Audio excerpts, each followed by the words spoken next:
Chers frères et sœurs, c'est avec une grande joie que je vous retrouve dans ma chaîne YouTube pour la 6e partie de cette série que j'ai commencée euh, qui a pour thème Notre identité précède notre avenir. Notre identité précède notre avenir et nous avons vu depuis la première partie ce qui s'est passé dans les familles, hein, les familles qui ont été choisies par Dieu. Ces familles-là n'ont pas compris que Dieu n'a pas besoin des coutumes. Et on a vu dans la vie de Moïse, pardon, d'abord de Jacob, sa bénédiction. Il a attendu 20 ans parce que sa maman avait pris les devants et elle n'a pas laissé Dieu lui-même bénir ses enfants. Et on a aussi vu dans la vie de Moïse que ses parents étaient des serviteurs de Dieu et ils ont préféré changer la nationalité de Moïse en l'envoyant en Égypte étant bébé. La fille du pharaon a récupéré Moïse et elle lui a donné le nom de Moïse. Et Moïse a grandi pendant 40 ans. Il est resté pendant 40 ans en Égypte. Et jusqu'au jour où il a appris qu'il était hébreu, et il a quitté l'Égypte pour aller dans le désert. Et il est resté pendant 40 ans dans le désert. Et après, il a été appelé par Dieu. Donc, Moïse était parti à 80 ans du désert pour aller faire la volonté de Dieu. Mais nous savons que Moïse était plus grand que le Pharaon parce que Dieu était avec lui. Avec le bâton que Dieu lui avait donné, Moïse a défié le Pharaon et voilà. Et aujourd'hui, on parle encore de Moïse. Mais on n'a jamais parlé de ce Pharaon, on a oublié. Mais on parle de Moïse parce que Moïse a fait la volonté de Dieu et Dieu l'a béni. Donc nous avons pour référence, chers frères et sœurs, Deutéronome 28. Si vous lisez Deutéronome 28, c'est notre référence, vous verrez qu'il n'y a pas dans Deutéronome 28 où Dieu demande à ses enfants de prier pour prospérer. Dans Deutéronome 28, c'est écrit, si tu obéis à la voix de l'Éternel ton Dieu, Dieu te donnera la supériorité sur les nations, les richesses, la gloire de ce monde. Donc c'est mis sur l'obéissance. Aujourd'hui, on a comme l'impression que c'est l'inverse qu'on vit. C'est-à-dire, les pasteurs, tout ce qu'ils font, c'est de prier. Ils prient, quand ça ne va pas, on prie, on coupe les liens. Non, chers frères et sœurs, on peut couper les liens, hein? Mais si il y a encore ton identité qui a été modifiée, on ne peut pas, on ne peut rien faire, chers frères et sœurs, parce que ce lien-là te suit encore. Ce lien-là te suit encore. Pourquoi? Parce qu'il est là, il est dans ton identité. Donc la chose la plus importante, c'est la solution. La solution, donc on doit nous apporter la solution. Et chers frères et sœurs, on a vu dans la 5e partie que pour ce que les pasteurs devaient faire aujourd'hui pour les gens, c'est juste prier pour les malades, comme le Seigneur Jésus l'a fait. Mais il n'y a pas un verset, un chapitre où Jésus a prié pour les gens pour qu'ils prospèrent, pour que les portes s'ouvrent. Non, c'est du mensonge. Et aujourd'hui, on mélange, on dit, on va prier pour vous pour que les portes s'ouvrent, on va prier pour vous pour la prospérité. Ce n'est pas vrai. Ça, c'est les choses qui reviennent à Dieu lui-même, c'est-à-dire la mise en pratique de sa parole. Et la mise en pratique de sa parole, c'est quoi? C'est que nous devons d'abord regarder notre identité. C'est pour cela que cette parole dit, le thème, c'est notre identité précède notre avenir. Donc, ça veut dire qu'avant même de venir vers Dieu, il faut d'abord euh, être correct, il faut être en ordre. Il faut être en ordre avec l'État. Parce que l'État sait que, voilà, on a enregistré notre naissance, nous sommes nés telle date. Donc ça, c'est des choses, notre bénédiction va de pair avec ça. Donc si c'est que les parents ont modifié, ont changé ta date de naissance, les parents vont retarder ta bénédiction. Si c'est que tu l'as fait, tu vas retarder ta bénédiction parce que la bénédiction, elle passe par le physique. Donc, à partir du moment où on va changer notre identité, c'est comme si on modifiait. Et c'est ça aujourd'hui, chers frères et sœurs. Et il y a beaucoup de gens qui ne le savent pas. C'est pour cela que je nous demande de partager cette série. Parce qu'il faut que les gens aient cette parole. Il faut que les gens comprennent que si le continent africain ne prospère pas, ce n'est pas parce que Dieu ne veut pas donner, mais c'est parce que dans ce continent, beaucoup de gens se sont compromis. Beaucoup de gens ont changé les choses dans l'identité. Et c'est ça qui empêche le continent africain de prospérer. Et nous allons aller dans Jean chapitre 8. Jean chapitre 8, si vous trouvez Jean chapitre 8. Jean chapitre 8, nous allons lire dans Jean chapitre 8. Et c'est vraiment fondamental ce que nous allons lire dans Jean chapitre 8. C'est le Seigneur Jésus qui parle. Si vous avez trouvé Jean 8, nous lisons à compter du verset, 43. Qu'est-ce que le verset 43 nous dit? Qu'est-ce que le verset 23, le verset 43 du chapitre 8 de Jean 8? Pourquoi ne comprenez-vous pas mon langage? C'est Jésus qui parle aux Juifs, les gens qui venaient devant Dieu avec les coutumes, les traditions, tout ça. Pourquoi ne comprenez-vous pas mon langage?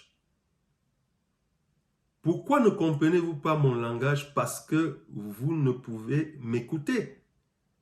Vous avez pour père le diable et vous voulez accomplir ses désirs, les désirs de votre père. Il a été meurtrier dès le commencement. Il ne s'est pas tenu dans la vérité parce qu'il n'y a pas de vérité en lui.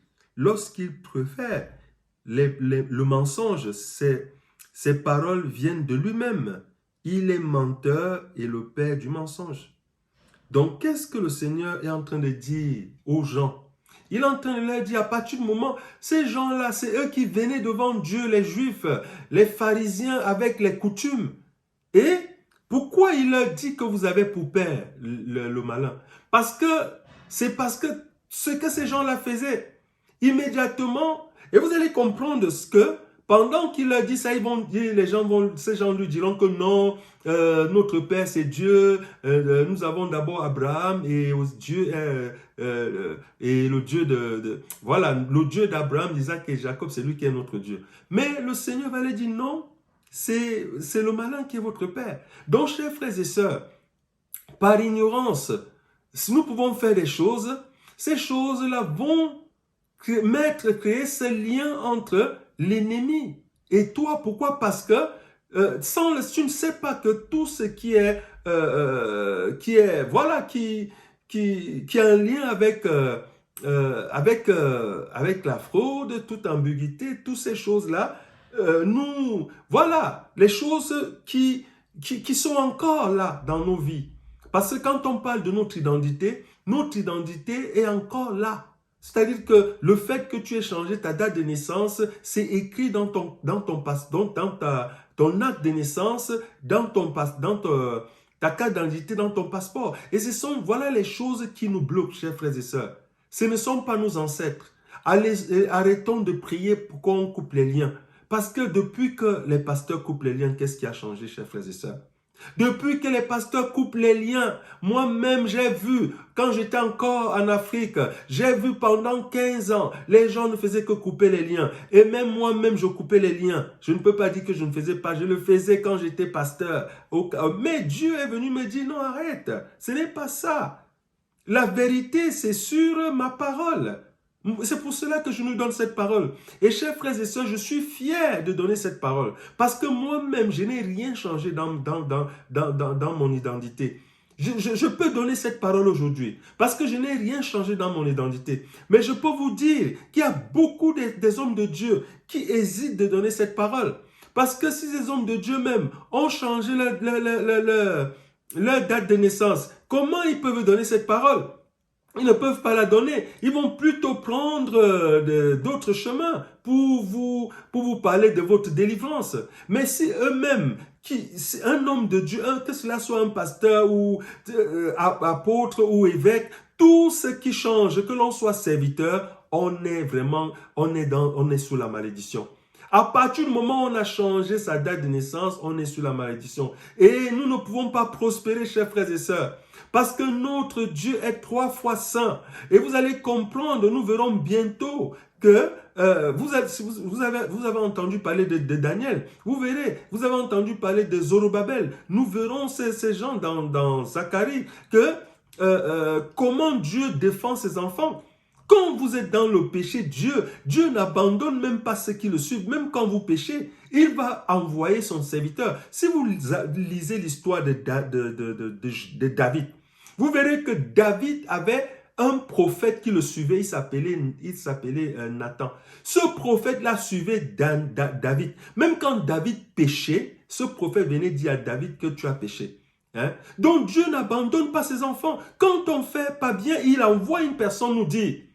Mais quand ça a un lien avec ce qui est écrit, non, il ne peut rien. Il ne peut rien parce qu'il ne peut pas se régner lui-même.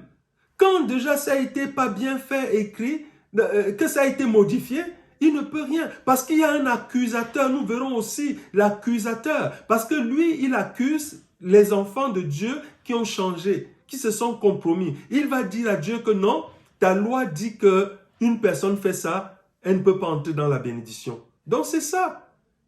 C'est fondamental, chers frères et sœurs.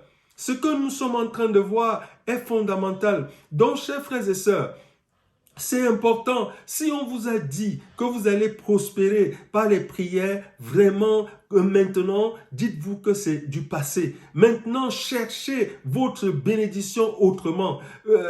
Vous n'avez pas tué une personne, vous n'avez pas fait du mal, vous l'avez fait par erreur. Vous avez changé votre identité par erreur. Mais Dieu veut vous aider maintenant. Maintenant, levez-vous. Maintenant, entrez maintenant en contact avec le serviteur de Dieu pour que je vous révèle ce que vous devez faire. Vous ne devez pas jeûner, vous ne devez pas prier, donc vous ne devez pas souffrir. Vous devez juste mettre la parole de Dieu en pratique pour que les portes s'ouvrent. Et vous verrez que ces portes-là, c'est Dieu lui-même qui va vous les ouvrir, qui va les ouvrir. Parce que vous allez accepter sa volonté, comme Moïse avait accepté sa volonté. Donc, chers frères et sœurs, vraiment, nous ne devons pas rester. Parce qu'aujourd'hui, on voit ce qui se passe en Afrique.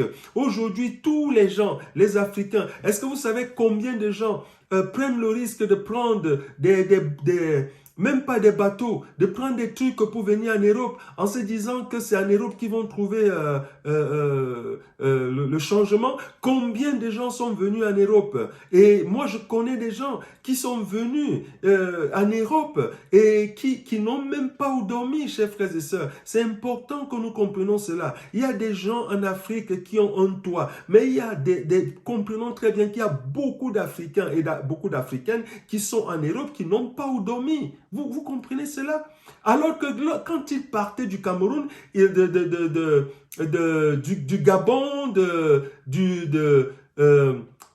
Congo, de tout le reste des pays, ils se disaient qu'en venant ici en Europe, ils allaient trouver une vie meilleure. Mais c'est l'inverse. Parce que si tu n'es pas délivré en Afrique, l'Europe ne peut rien faire pour toi. Si tu n'es pas... Parce que nous pensons que en venant en Europe, non, la malédiction va te suivre en Europe. Donc, chers frères et sœurs, pour être coupé de cette malédiction-là, il faut déjà regarder ton identité. Parce que c'est ton identité, chers frères et sœurs. C'est ton identité. Et c'est ce que le Saint-Esprit m'a révélé. Il m'a dit que le continent africain souffre aujourd'hui parce que beaucoup des familles ont changé leur identité et l'identité de leurs enfants. Donc, chers frères et sœurs, comprenons ce message et à compter d'aujourd'hui, demandons à Dieu de nous aider. Et moi, je suis là pour vous aider. Je suis là pour vous dire ce que vous devez faire. Parce que moi, je n'ai pas changé mon identité. J'ai mon identité depuis ma naissance.